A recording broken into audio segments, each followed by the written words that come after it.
Provide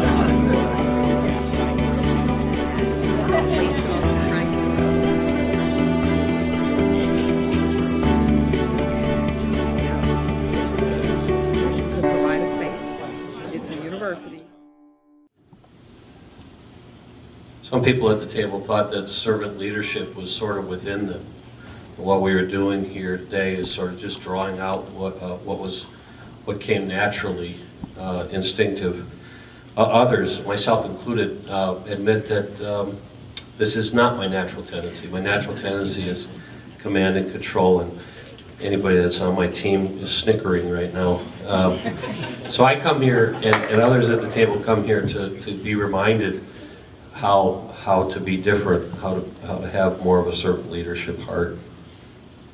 And one of the things that was brought up is leaders that practice servant leadership tend to be more sensitive to the human capital, and it's part of their mission, as opposed to leaders that don't follow the servant leadership principles. They tend to be somewhat more insensitive to the human capital, which furthered the discussion on organizations. Kevin, one of our students here at MSOE, is planning on going into the Marines as a Marine officer, where they already have a culture that's based, and so he was listening a little bit to Edith on how to incorporate servant leadership principles in an organization that's well defined, which Anna's also discussing. How do you incorporate some of these principles in different organizations that are already existing when you may or may not be able to change the culture? So we talked about three things within our group. The biggest was balance and control. It's learning how to let go. I think not trying to force things through. There's a lot of things we can't control, and we have to let our folks be part of the process. I think the more you try to control, I think the further you get away from servant leadership. You start telling instead of inspiring. We also talked about how do we deal with folks who need to be told what to do all the time. We have a table of folks who are both in the academic setting as well as private setting. People want to see things laid out. What do I need to do next? So how do you incorporate your servant leadership skill sets to help inspire those folks to think on their own, to enable them? And lastly, we talked about creating a safe environment. I think creating a safe environment creates open discussion and trust, and that takes time. You can get very focused in your leadership and not realize the intensity with which you're communicating, and it can flatten people around you who are not quite ready for that level of intensity. So being mindful of your own communication.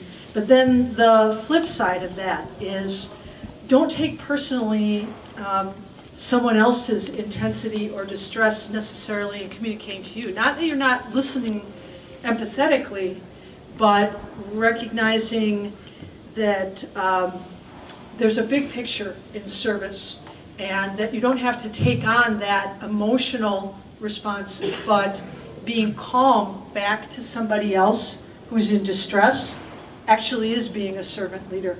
It's helping them bring their distress level down so that you can get to the need piece of what that person is communicating to you. We discussed ways to promote and encourage servant leadership within our organizations. So ways that we could help kind of spread that sort of those ideas throughout our organization if that's not already happening. And some of the things that we came up with were, leading by example is kind of the classic example that comes up, but also reaching out to peers. So latitudinally looking for ways that you could share your ideas with your peers to help spread that sort of culture through an organization. And then also managing up. Don't be afraid to ask for what you need. If there's something that you need from your supervisor and your mentors to continue growing, and ask for that help. First one is sort of, we all might have a moment of truth when you suddenly say, I'm now a servant leader. And what does that mean exactly? And a couple of things were, well, maybe you'll never quite know everything about what that means. Also that it could be what you call common sense leadership, and it can make business sense, especially within the organization itself.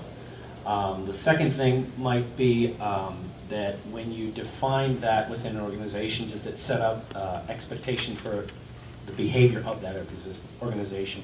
Is that clear to everybody in the organization what that behavior is? And my son's been in the Marine Corps for 12 years, and we talk about in covenants of servant leadership. Him and I talk quite a bit about how we serve and how we take care of those mission critical type things, whether it's family, business.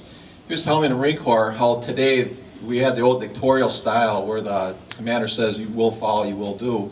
He said, Dad, that's all changed. He said, what we do today is we bring our grunts in, we bring our logistics people, we bring our Marine captain in, we bring everybody who's part of it, and you say, this is our mission, how are we going to accomplish it? So as the servant leadership in the military is changing today, they're taking that frontline guy who's out in the front, and when it comes out to actually, the commander says, I've taken all the ideas, and now we're going to fulfill this mission. Now the grunt knows that his ideas were taken into account. He's the frontline guy. The logistics people bringing that information and making it all come together. My son in the flight, dropping these MARSOC guys, these SEALs behind enemy lines, coming back out of whatever they're, it could be a medevac mission. They know that everybody who was a piece of that mission has been part of that. So we talk about this covenant of servant leadership. They're there to serve, they're there to work with one another, and everybody is taken into account. The old dictatorial style, how we used to run our companies and say, you shall do, is even changing within our military. So thank you for indulging me on that one. What are the things that affect us being a servant leader, and what is it that we pour out into others? Some of the things were like family, business, our health, the friendships we have, our financial situation. And so there were some questions that we came up with that as servant leaders, like we should be asking ourselves, if not initially, like of course, like throughout our journey as a servant leader. And so those were, how do I understand myself? How do I operate within this arena? So what kind of things are affecting me, if that could possibly affect the others that I am leading through the servant leadership model? How do I use the balance of life to invest in others? So what kind of things are you bringing to the table that you can pour into other people? How am I doing today in all areas? So this is something you ask yourself daily, so that you make sure that you can be the most effective servant leader possible. But we also talked about putting what people need in front of what people want. That was something that I think struck all of us at our table. We also talked about servant leadership here at MSOE, because we had 2 MSOE people here, and how, while it's interesting because a lot of times people think we had a couple engineers at our table and how that's hard to get engineers involved a lot of times. It actually is something at MSOE that happens all the time. It's the people that you don't really expect it who kind of come out of the woodwork to want to do servant leadership, and how we're figuring out how to make it effective for us as getting engineers involved in servant leadership. But our primary topic was Angela's comment. You provide people with what they need and not with what they want. Wow, that really struck me, as well as the rest of the group. So a couple of ways as servant leaders that we discuss that you can accomplish those things is to have courageous conversations.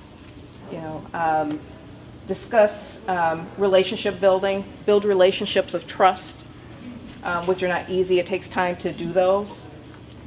And within law enforcement, I think have it a little bit easier in that we're quasi-military, so you pretty much go where you're needed, not necessarily where you want it, and you just understand that and accept it. We also talked about finding opportunities for everyone to be heard, so you can learn the desires of those folks that you work with and that you supervise, so you can put the right person in the right place.